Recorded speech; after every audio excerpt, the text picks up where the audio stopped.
وأوليائه الكاملين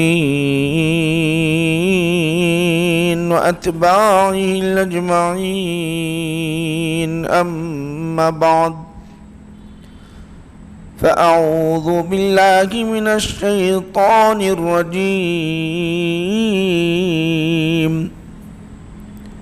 بسم الله الرحمن الرحيم.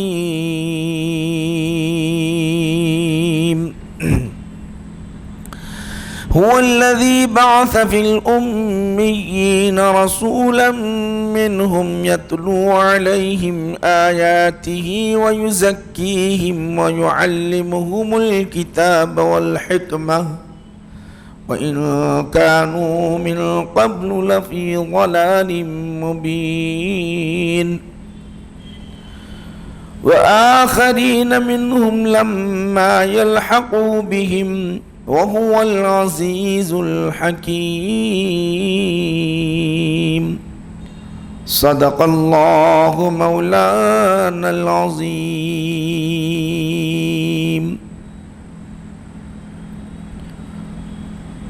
وقال تعالى في شان حبيبه: إن الله وملائكته يصلون على النبي يا أيها الذين آمنوا صلوا عليه وسلموا تسليما. اللهم صل على سيدنا محمد وعلى آله وصحبه أفضل صلواتك وعدد معلوماتك وبارك وسلم. حضرات گرامی، بزرگان ملت، عزیزان گرامی قدر، معزز سامعین، حاضرین و ناظرین، آج رجب المرجب کی 30 تاریخ ہے. کل انشاءاللہ العزیز ہم اکم شعبان میں داخل ہو جائیں گے. ایک مہینہ رمضان المبارک کے لیے باقی ہے. یہ حقیقت ہے کہ رمضان المبارک کا مہینہ ہمارے لیے بہت بڑی نعمت ہے. شعبان کا مہینہ بلکہ ہر مہینہ ہمارے لیے نعمت ہی ہے. آج انشاءاللہ العزیز ہم جو امت پر، ساری امت پر، تقریباً ساری امت پر جن کے احسان ہیں، بہت بڑا احسان ہے، اور بالخصوص ہمارے لیے جن کی ہم اقتداء کرتے ہیں، ان کا ذکر کریں گے انشاءاللہ العزیز. کیوں؟ 2 شعبان المعظم کو امام ابو حنیفہ رحمۃ اللہ علیہ کے وصال کا، وفات کا دن ہے. تو لازم ہے کہ جب وہ ہمارے اتنے بڑے محسن ہیں تو ان کا ذکر ہمارے لیے ضروری ہے. ان کا کیا احسان ہے اس کو ہم سمجھیں گے انشاءاللہ العزیز. پہلے ذہن میں یہ بات رکھ لے کہ رسول پاک علیہ الصلاۃ والسلام کا وہ جو پیارا زمانہ تھا، حضور نبی کریم صلی اللہ علیہ وسلم کے اقوال، آپ کی باتوں کو سن سن کر صحابہ عمل کیا کرتے تھے، آپ کو دیکھ دیکھ کر عمل کیا کرتے رہے. حضور کا زمانہ، قرآن بھی نازل ہوتا رہا اور احادیث شریفہ جو آپ فرمایا کرتے تھے یا آپ عمل کیا کرتے تھے وہ بھی آپ کے دور تک جاری و ساری رہا. اور قرآن کریم صحابہ کرام نے اپنے سینوں میں محفوظ کر لیا تھا. اب چونکہ نبی کریم صلی اللہ علیہ وسلم کے طریقے کو انہوں نے دیکھا تھا، حضور کی باتوں کو انہوں نے سنا تھا، حضور کے فرمان کو انہوں نے سنا تھا، ان کے ذہن میں قرآن حدیث سب ذہن میں تھا. مگر ان میں بھی سارے کے سارے حافظ نہیں تھے. حافظ قرآن سب کے سب نہیں تھے. کچھ 15 پارے کے حافظ، کوئی 10 پارے کے حافظ، کوئی آخری صورتوں کے حافظ، کوئی مکمل صورتوں کے حافظ، ایسا تھا. اور قرآن اس زمانے میں، حضور کے زمانے میں،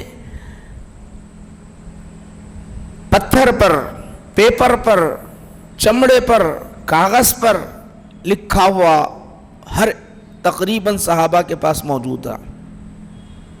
حضور کے زمانے میں۔ اب نبی کریم صلی اللہ علیہ وسلم دنیا سے رخصت کر گئے 10 ہجری میں، 10 ہجری کو دنیا سے رخصت کر گئے، تو سینے میں تو قرآن محفوظ رہا، مگر یک جگہ اس طرح اٹوں کے درمیان جو ہم آج قرآن کو پاتے ہیں اس طرح کہیں محفوظ اس طرح نہیں تھا مکمل طور پر، سینے میں تو تھا۔ تو سیدنا ابو بکر صدیق رضی اللہ عنہ کا جب دور آیا تو انہوں نے سب سے پہلا جو کام جو کیا، قرآن کو یکجا جمع کرنے کا کام کیا۔ سب سے پہلا عمل یہ ہوا کہ قرآن کو یکجا جمع کیا جائے، ورنہ نہیں تو جو ہے شہداء کتنے یعنی صحابہ شہید ہو جائیں گے، حفاظ شہید ہو جائیں گے، جن کے سینے میں قرآن محفوظ ہے وہ چلا جائے گا، پھر محفوظ رہنا مشکل ہو جائے گا۔ تو سیدنا عمر فاروق رضی اللہ عنہ کے اصرار پر حضرت عمر فاروق رضی اللہ عنہ نے 4 جلیل القدر صحابہ، حضرت زید رضی اللہ عنہ آپ اس سے پہلے سن چکے ہیں، اس طرح 4 نوجوان حفاظ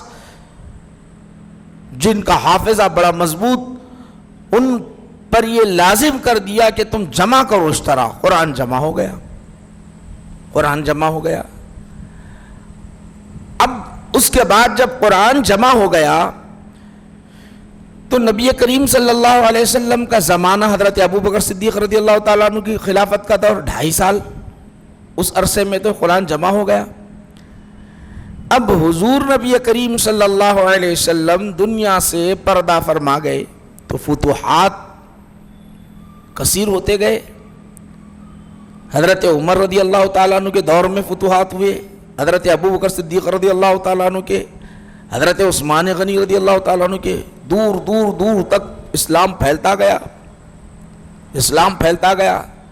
اور یاد رکھے کہ اسلام صرف عرب میں نہیں پھیلا، عجم میں بھی پھیلا۔ آج ہم عجمی ہیں، ہم کو عربی نہیں آتی، کیا ہم میں اس اتنے بیٹھے ہوئے ہیں، آپ سے بتانا چاہتا ہوں، کیا ٹرانسلیشن کر سکتے ہیں قرآن کریم کا؟ اللہ سبحانہ و تعالیٰ تو ارشاد فرمایا انا انزلنا قرآن عربیہ، فرمایا ہم نے تو قرآن کو عربی میں نازل فرمایا۔ زبان کا بڑا مسئلہ ہے، قرآن عربی میں نازل ہوا، عربی میں قرآن نازل ہوا، اب وہ دور دراز تک پھیلتا گیا۔ اب جب پھیلتا گیا، دور دور تک پھیلتا گیا، تو اب قرآن سے کیا جب اس کا ٹرانسلیشن ہی نہیں آتا تو کیا اس سے ہم استنباط کر سکتے ہیں؟ مسئلہ کوئی نکال سکتا ہے کوئی؟ جیسا کہ ہم اللہ اکبر تکبیر تحریمہ کہتے ہیں، قرآن سے نکال سکتا ہے ہم میں کہیں؟ قرآن سے کوئی ثابت کر سکتا ہے کہ قیام اللہ؟ وہ علماء ہیں جو جانتے ہیں، وہ یہاں جو بیٹھے میں آپ سے پوچھنا چاہتا ہوں، قرآن سے کوئی استدلال کر سکتا ہے؟ یہاں پر لکھا ہوا ہے قوموا للہ قانتین، بتائیے آپ۔ ایک تو عربی زبان کا مسئلہ، پھر مسئلے کے ساتھ پھر کیا قرآن ہم جیسا کہتے ہیں کہ 7 فرائض ہیں نماز کے اندر، 7 فرائض ہیں، 14 واجبات ہیں، اس کے علاوہ سنتیں ہیں، یہ جو آپ کو بتائے جاتے ہیں، تو کیا آپ قرآن سے رکوع، سجدہ، قومہ، جلسہ آپ اس سے ثابت کر سکتے ہیں؟ کوئی عام آدمی نہیں ثابت کر سکتا۔ پھر اقتداء کے سوا کوئی چارہ ہی نہیں، کسی عالم کو پکڑنا پڑے گا، مولانا کہاں ہے ذرا بتائیے، پوچھنا پڑے گا آپ کو، یہ فرض ہے تو کہاں ہے، واجب ہے تو کہاں ہے؟ اب یہ دور ذہن میں رکھ لو، جب ایسا معاملہ ہوا تو لوگ پوچھیں گے بھائی ایسا نماز تو پڑھ رہے ہیں، قیام کر رہے ہیں، رکوع کر رہے ہیں، سجدہ کر رہے ہیں، یہ ہے کہاں؟ اس کی حیثیت کیا ہے؟ اس کی حیثیت کیا ہے؟ آپ ذرا غور کرو، اگر اس کے اندر سے کوئی چھوٹ جائے تو کیا کریں؟ مان لو کہ درود شریف پڑھنا چھوڑ دے تو کیا کریں ہم؟ اتحیات پڑھنے کے بعد درود پاک ہم پڑھتے ہیں نا، درود ابراہیم، چھوڑ دے تو کیا کرنا؟ سجدہ سو کر کے نماز مکمل کرنا یا نماز دہرانا؟ میں آپ سے سوال کرنا چاہتا ہوں، ذرا آپ اس کو ذرا ذہن میں لے آئیں، کہاں تلاش کریں گے آپ؟ دعائے معصورہ جو آپ پڑھتے ہیں، اللہم انی ظلمت نفسی ظلما کثیرا، یہ دعائے معصورہ پڑھتے ہیں، اگر چھوڑ دے تو کیا کرنا چاہیے؟ چھوڑ دے تو کیا کرنا چاہیے؟ رکوع میں جانے کے بعد سبحان ربی العظیم چھوڑ دے تو کیا کرے؟ سجدے میں جانے کے بعد سبحان ربی الاعلیٰ کہنا چھوڑ دے تو کیا کرنا چاہیے؟ سجدہ سہو کرنا یا نماز ظہرانا یا نماز ہو گئی؟ تینوں باتوں میں سے آپ بتائیے۔ عام آدمی، میں آپ سے سوال کرنا چاہ رہا ہوں، یہ بات اہم بات ہے، یہ میں مقدمے کے طور پر آپ کو سمجھانے کے لیے سیدھی سیدھی بات آپ سے سوال اس لیے کر رہا ہوں کہ آپ غور کرو، آپ یہاں جتنے بیٹھے ہوئے ہیں۔ اسی طرح یوں مان لو کہ آپ جو ہے مسجد کے اندر، کئی مساجد ہمارے پاس ہر جگہ مسجدیں ہیں، ہر جگہ مسجدیں ہیں، ہاؤس بنا ہوا ہے، ہاؤس بنا ہوا ہے، ہاؤس میں چوہا گر گیا مر گیا، چوہا گر گیا مر گیا، بلی گر گئی مر گئی، یا کوئی بچہ پیشاب کر دیا، تب اس کا حکم کیا ہے؟ میں آپ سے پوچھنا چاہتا ہوں، پاک ہے یا ناپاک ہے؟ کتنا ہونا چاہیے پانی؟ نبی کریم صلی اللہ علیہ وسلم نے تو ارشاد فرمایا لا ينجسه ماء، یعنی ان الماء لا ينجس،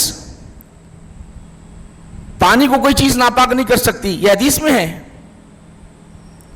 پھر اگر بچہ پیشاب کر دے تو کیا حکم ہے؟ آپ بتا سکتے ہیں؟ آپ، یہ سارے مسائل ہیں، ان مسائل کو آپ کو نکالنا کہاں سے؟ قرآن اور احادیث شریفہ سے ہی نکالنا ہے، اس کا استنباط، ورنہ عام لوگوں کے لیے شریعت پر عمل کرنا دشوار بن جاتا ہے۔ اگر آپ کو بتا دیا جائے کہ نماز کے اندر 7 فرائض ہیں، اور یہ بتا دیا جائے کہ 7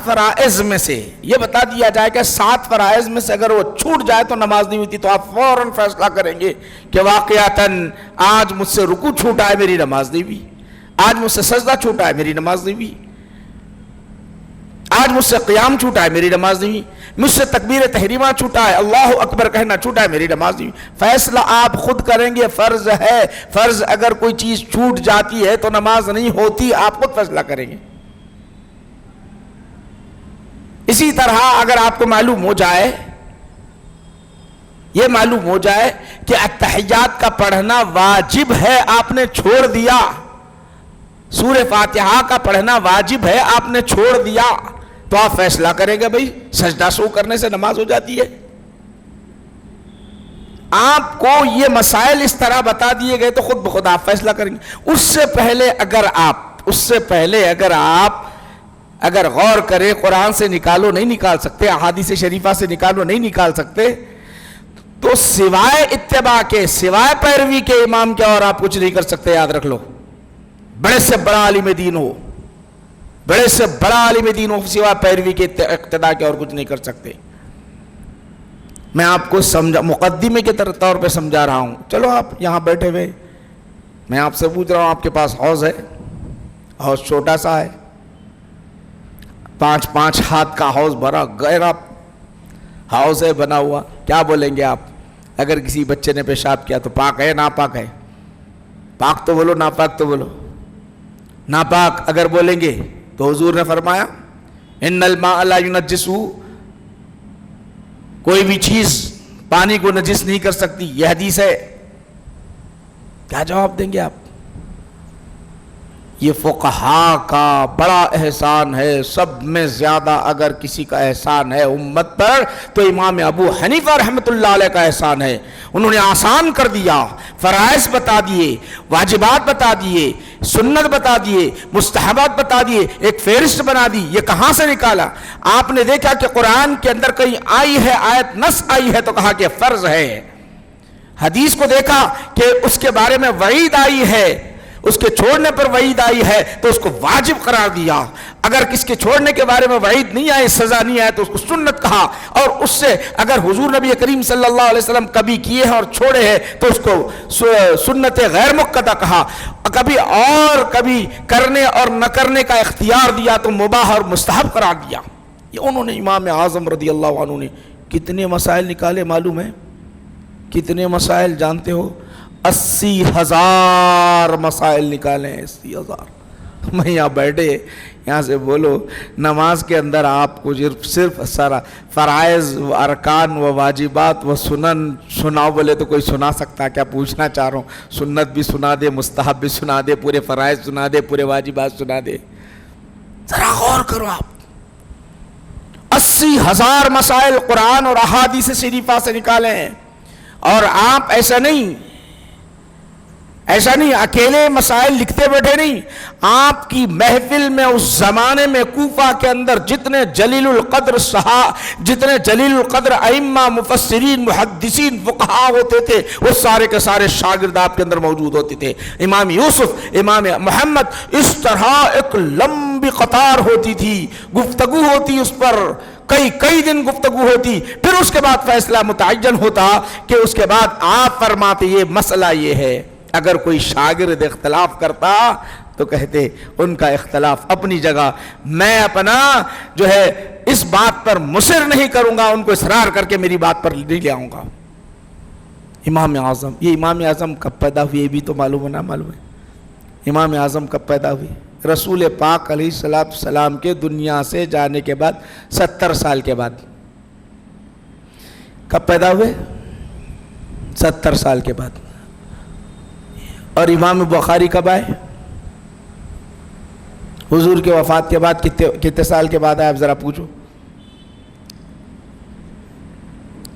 194 ہجری میں پیدا ہوئے، مطلب 200 سال کے بعد پیدا ہوئے قریب.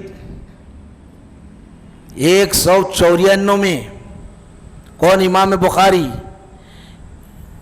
امام اعظم کے شاگردوں کے شاگرد امام بخاری کے استاد ہوتے ہیں. امام اعظم کے شاگردوں کے شاگرد کس کے استاد ہوتے ہیں؟ امام بخاری کے استاد ہوتے ہیں. یاد رکھو یہ بات کو اچھی طرح. امام بخاری کے استادوں کے استاد وہ کس کے شاگرد ہیں؟ وہ امام اعظم رضی اللہ عنہ کے شاگرد ہیں. امام صاحب کب پیدا ہوئے؟ امام صاحب 80 ہجری میں پیدا ہوئے. وفات کب کر گئے؟ 150 ہجری میں وفات کر گئے. 150. یہ علمی باتیں ہیں، ذہن میں بٹھانے کی ضرورت ہے. اگر آپ یہ علمی باتیں اگر ذہن میں نہیں بٹھائیں گے اور یہ چیزیں اپنے ذہن میں نہیں لائیں گے تو تشکک، شک میں پڑتے رہیں گے آپ. کیونکہ یہ فتنے کا زمانہ ہے. انہیں آتے ہی فوراً آپ پر جو اٹیک کرتا اور آپ کو سیدھے راہ سے ہٹاتا، وہ پہلا اٹیک، اس کا پہلا وار یہ ہوتا قرآن اور حدیث پر عمل کرو. قرآن اور حدیث پر عمل کرو. کہاں ہے امام اعظم کو ماننے کی بات؟ کہاں ایک حدیث میں لکھا ہوا ہے امام شافعی کو ماننے کا، امام مالک کو ماننے کا، امام احمد بن حنبل کو ماننے کا؟ یہ پہلا اٹیک ہوتا ہے راستے سے ہٹانے کا. تو اس لیے میں عرض کر رہا ہوں، اے امام بخاری کے ماننے والے، اتباع کرنے والے، یہ کب کے ہیں؟ رسول پاک علیہ السلام کے زمانے کے. 70 سال بعد امام اعظم ہے، یہ تو 200 سال کے بعد کے امام بخاری ہیں. ان کو زیادہ حدیث یاد یا ان کو زیادہ حدیث یاد؟ شاگردوں کے شاگرد. اب آئیے امام اعظم رضی اللہ عنہ کے متعلق ہم آج مختصر آپ کا حافظہ، چونکہ عوام جو ہوتی ہے نا میرے بھائی، وہ بڑی جو ہے واقعات کی سننے کی طرف مائل ہوتی ہے، ایسے مسائل کی طرف چلے گا. بھائی کیا کرنا ہے ہم کو لے کے، کیا کرنا ہے بولتے اپنے کو. بات مول صاحب بولے سیدھا اپنے کو ضرورت پڑی تو مول صاحب میری نماز. اب اتنا تک ہم کو اپنی نماز کے مسائل نہیں معلوم ہوتے. تھوڑی سی غفلت اور تھوڑی سی غلطی بھی، مول صاحب میری نماز ہوئی کہ نہیں، آ کے پوچھتے رہتے. آپ خود فیصلہ نہیں کر سکتے، امام صاحب سے پوچھتے رہتے یا کوئی عالم صاحب سے، ہر وقت پوچھتے ہی رہتے، ہر وقت چھوٹے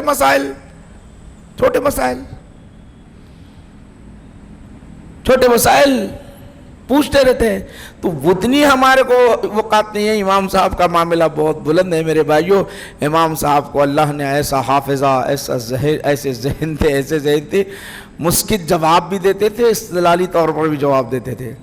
اس وقت خلیفہ منصور نے ان کو قاضی بنانا چاہا. اور قاضی کا مطلب مانتے ہو، اگر تھوڑا سا رسول قاضی کا مطلب یہ ہے کہ وہ فیصلہ جج جو ہوتا ہے نا، جج کا فیصلہ جو ہوتا ہے، اور جج کا فیصلہ ہوتا ہے تو وہ اپنے آپ پر اتنا گھبراتے، اتنا علم رکھنے کے باوجود میرا قلم کسی مظلوم کے حق، مظلوم پر چل جائے، یعنی مظلوم کے خلاف اگر میرا قلم چل جائے تو نہیں معلوم میرا کیا حشر ہوگا، نہیں معلوم میرا کیا حشر ہوگا۔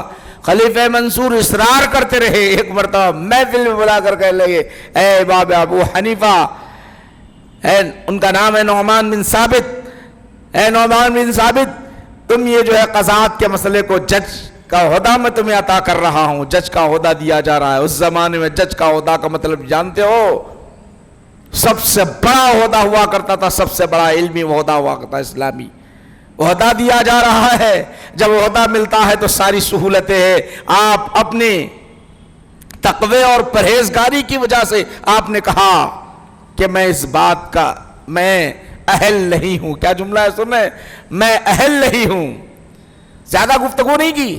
جب خلیفہ منصور بلایا تو یہ بادشاہوں کا مزاج جو ہوتا، ان کی بات اگر نہیں مانتے تو وہ سیدھا جو ہے سیدھا قید خانے میں ڈال دیا کرتے تھے۔ ذہانت آپ کو بتانا چاہ رہا ہوں آپ کو میں۔ خلیفہ منصور بلانے کے بعد کہا میں تمہیں منصب دے رہا ہوں، آپ نے کہا کہ میں اس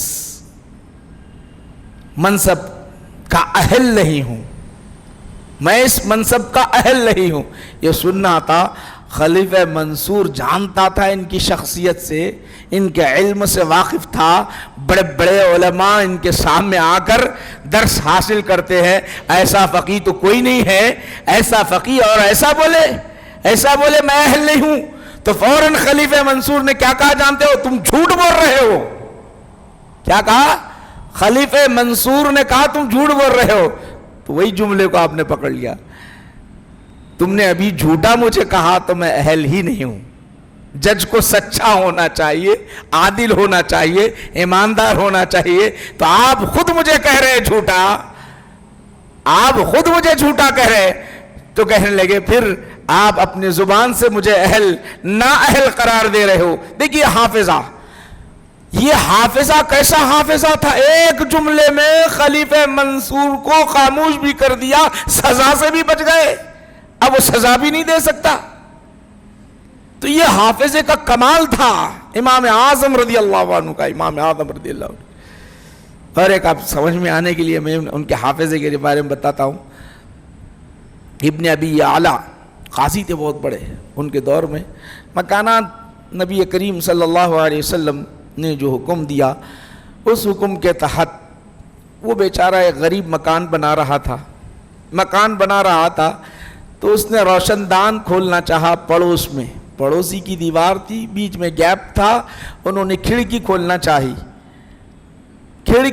چاہی تو وہ دعوے دار، میں آپ کو بتانا چونکہ ایسی چیزوں سے آپ زیادہ مانوس ہوتے ہوئے چیز ذکر کر رہا ہوں، ورنہ علمی باتیں ہوتی ساری کی ساری۔ اب وہ دعویٰ پیش کیا، کس نے؟ بازو کا مکان والے نے دعویٰ پیش کیا کہ قاضی صاحب اس زمانے کے بہترین قاضی، علم رکھنے والے، قرآن احادیث سے واقف، اس نے کیا دعویٰ کیا؟ بے پردگی ہوتی ہے اگر اس نے یہاں کی کھڑکی اگر کھول دی، ادھر کی اگر کھڑکی کھول دی تو ہماری بے پردگی ہوتی ہے، لہٰذا قاضی صاحب آپ فیصلہ فرما دیجئے۔ تو بیچارے کو کھڑکی کھولنے کی اجازت نہیں ملی۔ قاضی صاحب نے فیصلہ سنا دیا، اب نہیں کھول سکتے۔ امام صاحب جا کے دیکھے تو بھائی یہ اپنی جگہ کھول رہا ہے، اپنی دیوار ہے، پھر اس کے لیے کوئی پریشانی نہیں، درمیان میں جگہ خالی ہے، ایک بیچارہ مختصر سی جگہ ہے، کھڑکی کھولنے کے لیے اس کو اجازت کیوں نہیں دی گئی؟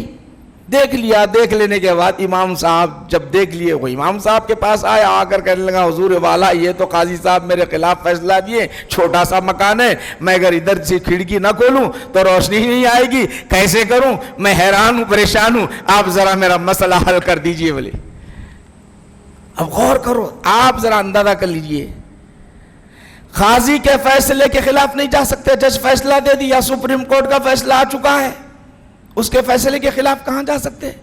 اگر اس کے فیصلے کے خلاف اگر آپ جائیں تو گویا آپ جو ہے زیادتی کر رہے ہو. تو امام صاحب ترکیب بتا دیے. اس کو کیا ترکیب بتایا جانتے ہو؟ اب آپ کیا کیجئے، جہاں آپ کھڑکی لگا رہے تھے، روشن دان لگا رہے تھے، اس دیوار ہی کو توڑ دو. وہ دیوار کو ہی باقی مت رکھو. اب دیکھیں کیسا لے جاتا ہے. وہ بیچارہ تھوڑا نقصان برداشت کرتے ہوئے کھڑکی تو چھوڑ دیا اس نے، جڑ سے جب دیوار ہٹانے لگ گیا. جب ہٹانے لگ گیا تو فوراً وہ شخص بازو والا جا کر کہنے لگا کیا ہو گیا قاضی صاحب، انہیں تو آپ نے منع کیا تھا، تنبی کھڑکی کھولنے سے منع کیا تھا، مگر یہ دیواری توڑ رہا ہے، اس کو روک دو، دیوار توڑ رہا ہے. یا تو بے پردگی. قاضی صاحب بولے یہ کوئی قاعدہ تو نہیں ہے، اگر کوئی دیوار توڑتا ہے تو میں اس کے خلاف تو فیصلہ نہیں دے سکتا. اپنے گھر کا مالک ہے، توڑ لے، رکھ لے. تو آپ ان کا حافظہ غور کیجئے، ذہانت غور کیجئے. ایسا حافظہ، بلا کا حافظہ اور ذہانت یہ کرنا تھا کہ قاضی صاحب جان گئے. قاضی صاحب اس وقت کے جان گئے یہ مسئلہ امام صاحب کے پاس ہی گیا ہوگا. ایسا محل کرنے والے وہی ہوتے. تو یہ حافظہ اور یہ ذہانت، یہ فکر تھی امام اعظم رضی اللہ عنہ کی. اللہ کا کرم ہے، اللہ کا فضل ہے. ایسے امام صاحب 80,000 سے زائد مسائل جنہوں نے قرآن اور احادیث شریفہ سے استنباط کیا، 80,000 سے زائد استنباط کیا. آج ہم آسانی سے علماء پر بہت بڑا حق ہے امام اعظم کا. علماء پر آج علماء 80,000 مسائل نہیں نکال سکتے. جانتے ہو 80,000 کیا، 80 مسائل نکالنا مشکل ہے قرآن و احادیث شریفہ سے. چلو میں آپ سے پوچھنا چاہتا ہوں، چلیے آپ ہی سے میں سوال کرتا ہوں. چلیے دیکھیے، اب میں آپ کو مثال کے طور پہ سمجھانا تھا. قرآن کریم میں آیا ہے، قرآن کریم میں کیا آیا؟ وَلَا تَأْكُلُوا مِمَّا لَمْ يُذْكَرِ اسْمُ اللَّهِ آیا ہے. تم مت کھاؤ وہ گوشت، اس جانور کا گوشت مت کھاؤ جس پر اللہ کا نام نہ لیا گیا ہو. ہے کیا مطلب؟ بسم اللہ نہیں بولے تو وہ جانور کا ذبیحہ جائز نہیں. قرآن بول رہا، قرآن ہے. اب آؤ میں آپ سے پوچھنا چاہتا ہوں، حضور نبی کریم صلی اللہ علیہ وسلم کے دربار میں چند صحابہ آئے، آ کے عرض کرنے لگے یا رسول اللہ، کوئی مسلمان بسم اللہ نہیں پڑھ کے کاٹا تو کیا کرنا، کھانا کیا؟ حضور بولے کلو، کھا لو. فی قلبی، اس کے دل میں بسم اللہ کا نام ہوتا ہے، کھا لو. بولے اب دونوں میں تضاد ہوا. یا اللہ بول رہا، کیا بول رہا؟ مت کھاؤ. یا رسول بول رہے ہیں کھاؤ، اس کے دل میں بسم اللہ ہوتا. اب کیا بولیں گے آپ؟ میں دونوں باتیں آپ کے سامنے سنا رہا ہوں، کیا مسئلہ حل کریں گے؟ بتائیے آپ کیا مسئلہ حل کریں گے؟ میں آپ سے پوچھنا چاہتا ہوں، بتا سکتے ہو آپ؟ اللہ تو کہہ رہا ہے وَلَا تَأْكُلُوا مِمَّا لَمْ يُذْكَرِ اسْمُ اللَّهِ، تم مت کھاؤ جس پر اللہ کا نام نہ لیا گیا ہو. اللہ کا نام نہیں لیا گیا مت کھاؤ، اللہ بول رہا، اور حضور فرما رہے ہیں کھاؤ. دونوں میں تضاد آ گیا. کیا کرو گے؟ تو امام صاحب کے قاعدے کے مطابق یہ خبر واحد ہے جو آ کے، خبر واحد بولے تو ایک راوی، وہ ایک مسئلہ علمی، اب یہاں بحث بیان کرنے کی نہیں. امام اعظم نے کہا، سن لیجئے، امام صاحب نے قاعدہ بنا دیا، کوئی اگر جان بوجھ کر بسم اللہ چھوڑ دیتا ہے تو ہرگز نہ کھاؤ. بھولے سے اگر چھوٹ جاتا ہے تو اس کو کھا سکتے ہو. رات سے پوچھنا چاہتا ہوں، آپ استدلال کر سکتے ہو؟ جب آپ استدلال نہیں کر سکتے تو پھر کیوں گمراہ کر رہے ہو لوگوں کو؟ آپ کے اندر ایسی صلاحیت نہیں ہے تو کیوں گمراہ کر رہے ہیں؟ ان کے پاس ایک امام اعظم سے اتنی نفرت ہے، امام مالک، امام شافعی سے اتنی نفرت ہے، ان لوگوں کو ایسی نفرت ہے کہ برا بلا کہتے ہیں ان کو حدیثیں یاد نہیں تھی. ان کو حدیثیں یاد نہیں تھی. ارے آپ نے ان کی کتابوں کا احادیث شریفہ کو پڑھا کہاں؟ مسانید امام اعظم کہاں پڑھا کہاں تم نے؟ پڑھا کہاں؟ اگر مسانید امام اعظم آپ پڑھتے تو اس طرح اعتراض نہ کرتے. یہ مسائل اسی لیے امام اعظم رضی اللہ عنہ احادیث اور قرآن پر جب احاطہ رہا تو اس لیے آپ نے فرمایا اگر ایک بھی مسئلہ قرآن کے خلاف ہے تو میرا مسئلہ چھوڑ دو، کہا حدیث پر عمل کرو، مگر بتاؤ کوئی ہے دنیا کے اندر ایسا کوئی شخص ہے لا کر بتایا کہ امام اعظم کا مسئلہ قرآن اور حدیث کے خلاف ہے، لا کے بتاؤ۔ اب نہیں بتا سکتا وہ، کب بول سکتا ہے وہ؟ جب پورے احادیث یاد ہوں تو ہی بول سکتا ہے وہ۔ امام بخاری تو بات کیا ہے یہ؟ ہم امام بخاری کی تعظیم کرتے ہیں، ان کے احادیث شریفہ کو لیتے ہیں، مگر فقاہت کے امام نے کتنے ان کے ماننے والے فقی مانے، کتنے مسائل انہوں نے نکالے، فرائض کے بتایا انہوں نے، واجبات کو بتایا انہوں نے، مسائل مستحبات کو بتایا انہوں نے۔ امام بخاری نے بتایا، بخاری کہتے ہو بتایا انہوں نے، کوئی بتایا نہیں، کوئی مسائل ہیں تو لاؤ۔ تو امام اعظم کی شان بہت نرالی، امام صاحب کی بات ہی نرالی ہے میرے بھائیوں۔ امام صاحب تو یاد رکھو، امام اعظم رضی اللہ عنہ کا معاملہ بہت بلند و بالا ہے، وہ احادیث شریفہ۔ اور خاص بات یاد رکھو، 4 امام ہیں نا، یاد ہے آپ لوگوں کو 4 امام کون کون سے؟ امام اعظم، ان کا نام نعمان بن ثابت، یاد رہے گا کب پیدا ہوئے؟ 80 ہجری میں، انتقال کب کر گئے؟ 150۔ کتنی سال عمر ہوئی؟ 70 سال، بچے بول رہے دیکھو چھوٹے بچے، 70 سال عمر۔ تو دوسرے امام مالک، تیسرے امام شافعی، بالترتیب بتا رہا ہوں عمر کے حساب سے۔ پھر اس کے بعد جو ہے کون ہوتے ہیں؟ امام احمد بن حنبل، عمر میں سب سے بڑے امام فقہ کو، یعنی امام شافعی رحمت اللہ علیہ فرماتے ہیں ہم امام اعظم کے پاس بچے ہیں فقہ میں، فرمایا انہوں نے۔ امام شافعی فرماتے ہیں کہ ہم بچے ہیں فقہ کے اندر امام اعظم کے، سارے کے سارے فقہا وہ امام اعظم۔ اور سن لیجیے، آج کا اہل حدیث اپنے آپ کو دعویٰ کرنے والے، امام بخاری تذکرہ کرنے والے، امام اعظم وہ ہے جو صحابہ سے ملاقات کیے ہوئے ہیں۔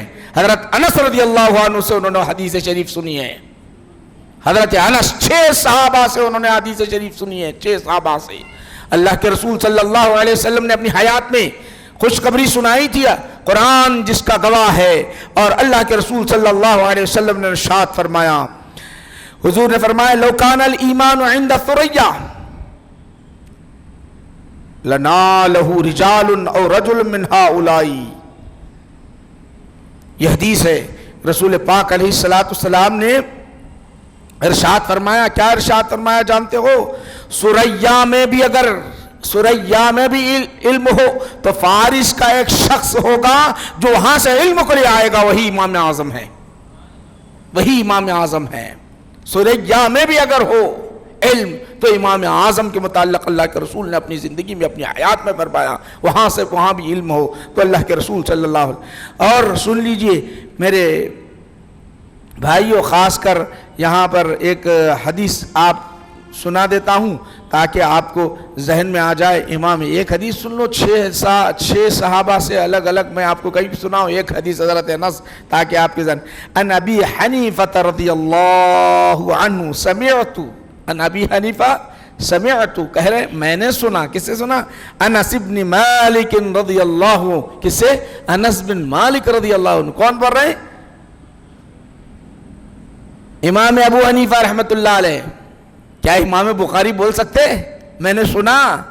تھے ہی نہیں دور، 200 سال بعد پیدا ہوئے، قریب 194 بولے تو تقریباً 200 سال کے بعد کی باتیں ہیں، کیا انہوں بیان کر سکتے یہ امام اعظم ہے؟ کہتے ہیں سمیعت، کیا سنا؟ ایسے بہت ساری، سمیعت رسول اللہ صلی اللہ علیہ وسلم یقول طلب العلم فریضۃ علی کل مسلم۔ یاد رکھو، یہ حدیث یاد رہتی ہے، بلکہ میں آپ کو سنا رہا ہوں۔ 17 حدیثوں کی باتیں کرنے والے امام صاحب کو 17 حدیثیں یا کچھ اور ایسی باتیں کرنے والے، کہنے والے، سنو یہ وہ ہیں جن کے ذہن میں ساری حدیثیں رہی۔ امام بخاری 6 لاکھ حدیثیں یاد کرنے والے، 6 لاکھ صحیح حدیثوں میں سے میں نے بخاری کو لکھا ہے کہا، تو امام صاحب کو تو پورے حدیثیں یاد تھی۔ اب کتنے حدیثیں یاد تھی؟ وہ اللہ ہی بہتر، اللہ کے رسول بہتر، انہی احادیث شریفہ سے آپ نے استنباط کیا۔ تو آپ فرماتے ہیں کہ اللہ کے رسول صلی اللہ علیہ وسلم نے ارشاد فرمایا علم کا طلب کرنا فرض ہے ہر مسلمان پر، علم کا طلب کرنا ہر مسلمان پر فرض ہے۔ تو میرے بھائیوں یاد رکھے کہ یہ تمام چیزیں ہیں نا، یہ تمام چیزیں ہمارے لیے بہت بڑی نعمت ہے۔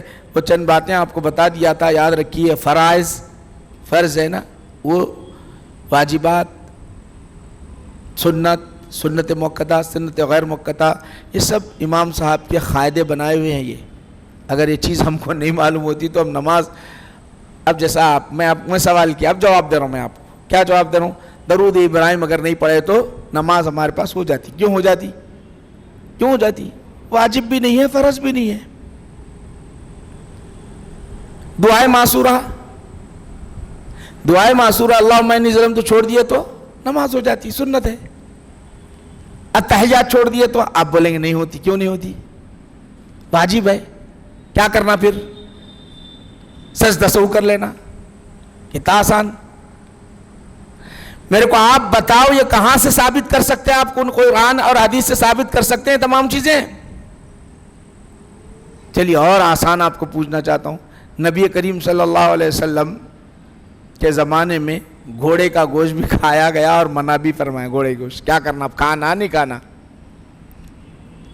گدھے کے گوشت سے منع بھی فرمایا، گدھے کا گوشت پالتو گدھے سے، خیر گدھے کی طرف جا رہے مگر گھوڑے کے گوشت سے آپ سے میں پوچھنا چاہ رہا ہوں، چلیے کیا کریں گے آپ؟ ہمارے پاس تو نہیں کھاتے، آپ بولیں گے بھائی گھوڑے گوشت تو کھاتا ہی نہیں، ہمارے پاس نہیں کھاتے، مگر صحابہ نے کھایا ہے، گھوڑے گوشت کھایا ہے، کیا بولیں گے آپ؟ ذرا بولو، یہ کیسے معلوم ہوگا؟ کیسے معلوم ہے؟ اے اہل حدیث اپنے آپ کو محدثین کہتے ہو، ذرا بتاؤ تو صحیح، کیا بولتے؟ کھانا نہیں کھانا۔ کھانا تو کس درجے سے؟ نہیں کھانا تو کیا شراب پینے کے برابر ہے؟ یہ نہیں کھانا ہے تو کیا شراب پینے کے برابر ہے؟ کھانا ہے تو کس درجے میں کھانا ہے؟ دونوں روایتیں آتی ہیں، کھانا نہیں کھانے کی بھی آتی ہے۔ پہلے کھایا کرتے تھے۔ اب آئیے میں آپ کو حدیث سنانا چاہتا ہوں، رسول پاک علیہ السلام کے دربار میں جب گھوڑے کاٹ کاٹ کر سفر میں کھانے لگ گئے تو حضرت عمر رضی اللہ عنہ آ کر عرض کرنے لگے، یا رسول اللہ اگر ہم گھوڑے کاٹ کر کھائیں گے تو جہاد کی سواریاں ہیں، یہ جہاد کی سواریاں ہیں، پھر ہم مقابلہ کیسے کریں گے یا رسول اللہ؟ تو حضور نے منع فرمایا۔ اب منع فرمایا تو کس درجے کا منع ہے؟ یہ حرام ہے یا مکروہ تحریمی ہے، مکروہ تنزیہ ہے؟ تو یہ فقہاء نے لکھا کہ مکروہ تنزیہ ہے، مکروہ تحریمی نہیں ہے۔ کیوں؟ اس کی وجہ یہ ہے کہ پہلے کھا چکے ہیں، بعد میں کھانے سے جو منع فرمایا اس کا سبب یہ ہے، علت یہ تھا۔ اب بحث ہے، لمبی بحث ہے، کون کر سکتا ہے اس میں اب مثالیں دے رہا ہوں۔ میں آپ کو ایک مثال دیا، آپ کو یہاں سمجھ لو۔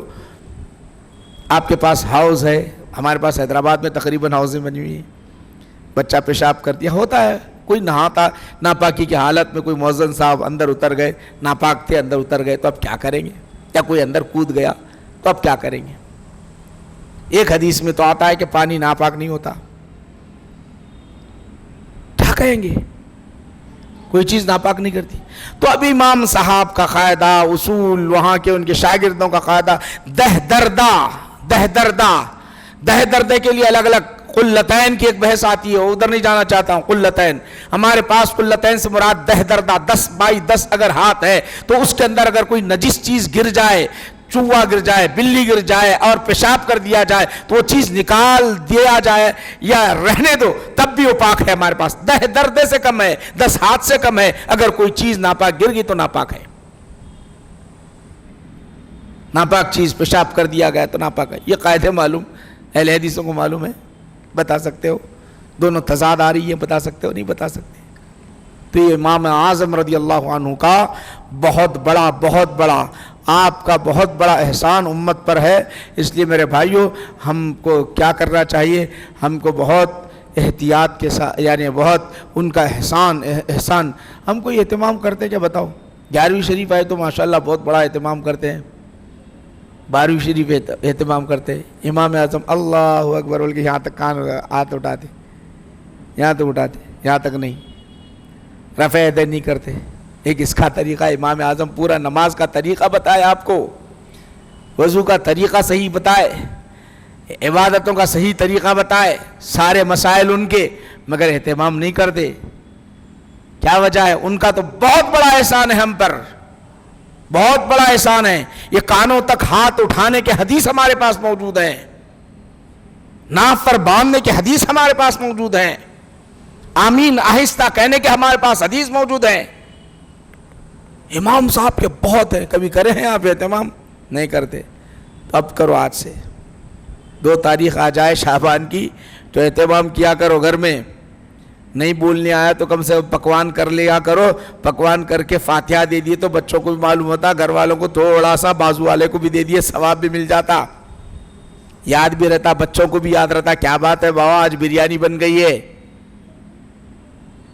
تو ان کو بھی معلوم ہو جاتا. امام اعظم رضی اللہ عنہ کے احسانات، ان کے احسانات بہت بڑا، یعنی آپ اندازہ نہیں کر سکتے. ایک بات بیان کر کے، آج ضروری ہے کہ فہم و فراست سے کام لیا جائے، اور پیارے انداز میں جواب دیا کرتے تھے، مسائل کو ایسے حل کرتے تھے کہ مت پوچھو. ایک تھا شیعہ تھا، حضرت عثمان غنی رضی اللہ عنہ کو بہت گالیاں دیتا تھا، بہت برا بلا کہنا، برا بلا کہنا، برا بلا کہنا. حضرت عثمان غنی رضی اللہ شیعہ فکر رکھتا تھا. اب کیا کرنا؟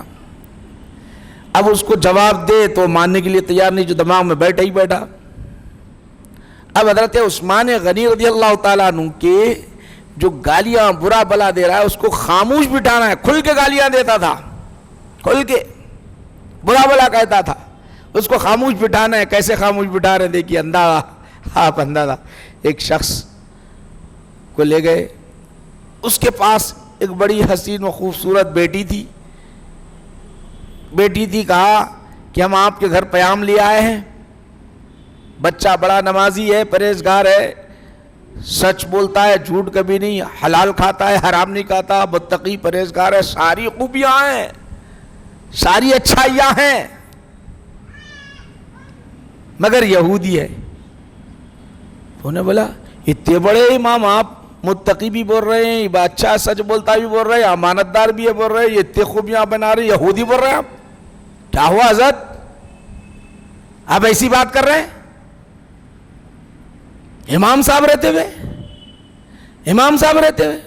تو انہوں نے کہا بابا تم ایک یہودی کو قبول نہیں کر رہے ہیں، نبی کے امتی ایک داماد یہودی کو قبول نہیں کر رہے ہیں. وہ سرور تو عالم نبی کریم صلی اللہ علیہ وسلم جو شریعت کو نافذ کرنے والے، وہ اپنے داماد کو یہودی کیسے قبول کر سکتے ہیں؟ ذرا بتاؤ تو صحیح، ان کے داماد کیسے ایسے ہو سکتے ہیں؟ ان کا داماد تو ان کا انتخاب ہے، ان کا انتخاب ہے. تمہارا اپنا ادنا انتخاب ایسا ہے تو اعلیٰ انتخاب کرنے والے اعلیٰ کا ہی انتخاب کرتے ہیں. تو گویا تم اگر ان کو تکلیف دو گے تو اللہ کے رسول صلی اللہ علیہ وسلم کو تکلیف ہوگی. کیسے آسانی سے آپ سمجھائے، غور کرو آپ سمجھانے کا طریقہ. وہ خاموش، کبھی زندگی میں اس نے کبھی اس کے بعد اس کی زبان نہیں کھلی اس کے بعد. تو امام صاحب کا معاملہ بہت ساری چیزیں ہیں، اس لیے میں آپ حضرات کو بتایا ہوں. یہ ہمارے امام صاحب نے بھی کہا ماشاءاللہ ضرورت ہے. اس وقت ہم جو درس بخاری پڑھ رہے ہیں، امام صاحب کے حالات بھی بیان کیے جائے تو میں چند باتیں آپ حضرات تک پہنچایا ہوں. ان کے بڑے احسانات ہیں. اب عموماً یہ چیزیں عوام سمجھنے سے قاصر. اب میں اگر بتاؤں اس کے اندر متواتر، مشہور، خبر واحد، خبر پھر جو ہے صحیح لذاتی، صحیح لغیرہی، حسن لذاتی، حسن لغیرہی، اگر میں اصطلاحات آپ کے سامنے سناتا بیٹھوں تو سمجھ میں نہیں آئے گی. یہ آسانی سے میں آپ کو سمجھانے کے لیے کوشش کیا ہوں. یہ کچھ بھی نہیں ہے، میں وقت ہمارے پاس کم ہے، کچھ بھی نہیں ہے. اگر میں آپ کو فہرست سناؤں ان کی شاگردوں کی، ان کے اساتذہ کی، تو طویل مہینوں گزر جائیں گے، مہینوں ان کے خوبیوں کا مہینوں گزر جائیں گے. ایک موٹی موٹی باتیں آپ حضرات تک پہنچا دیا ہوں. یاد رکھو کہ امام اعظم کو بہت بڑا احسان امت پر ہے، اور ان کا کچھ بھی حق ادا نہیں کر سکتے. یاد رکھیے, کم سے کم آپ کو اتنا ہی بتا رہا ہوں کہ فاتحہ کا اہتمام کرے, جیسا غوث اعظم رضی اللہ عنہ کو یاد کرتے ہم, وہ امام ہے, ہمارے سلسلے کے امام ہیں.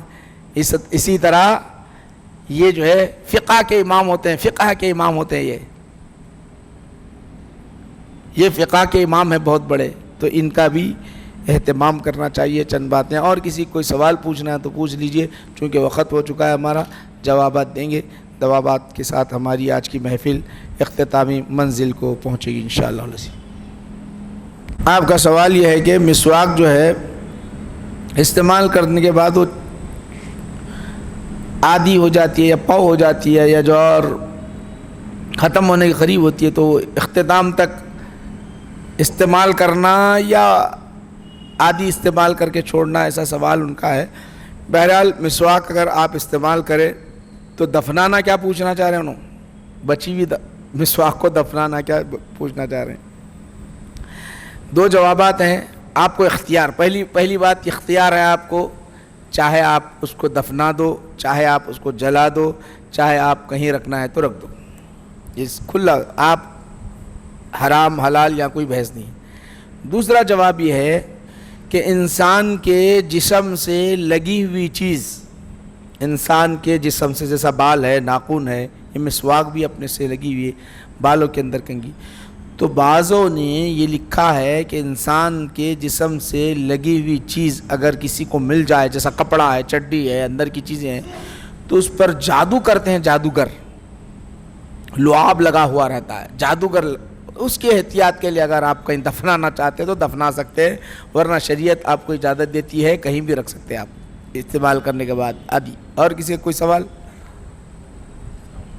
کچھ دن پہلے میں نماز پڑھا تھا جنازے کی, تو امام صاحب بیان کر رہے تھے کہ چہرہ میت کا جو ہے نماز سے پہلے دکھایا جائے گا, اس کے بعد نہیں دکھایا جائے گا. وہ بول رہے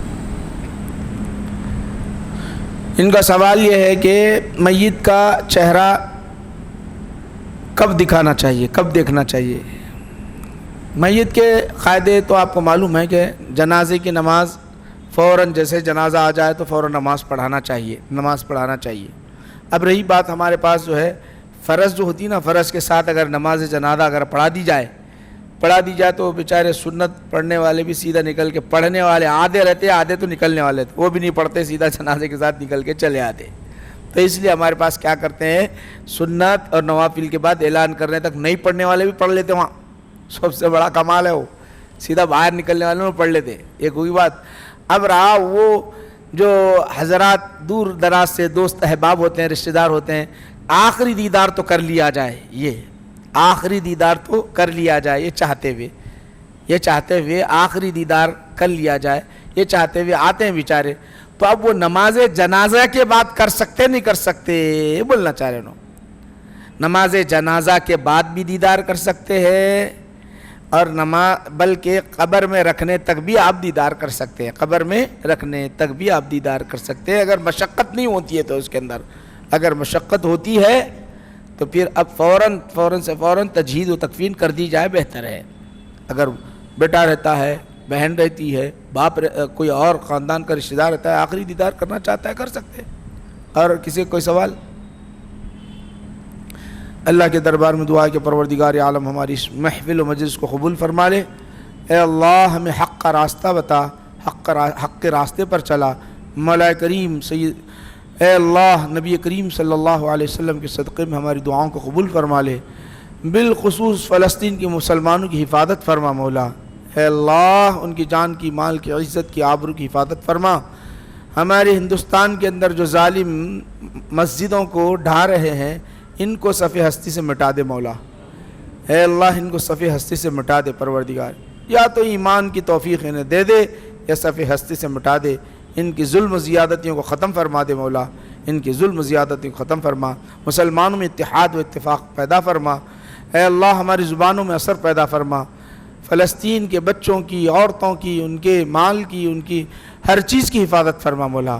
انہیں فتح حاصل فرما. بیت المقدس مسلمانوں کے مکمل طور پر حوالے فرما دے مولا. ہماری دعاؤں کو قبول فرما. وصلی اللہ تعالیٰ علی خیر خلقی سیدنا محمد و آلہ و اصحابہ اجمعین والحمد للہ رب العالمین.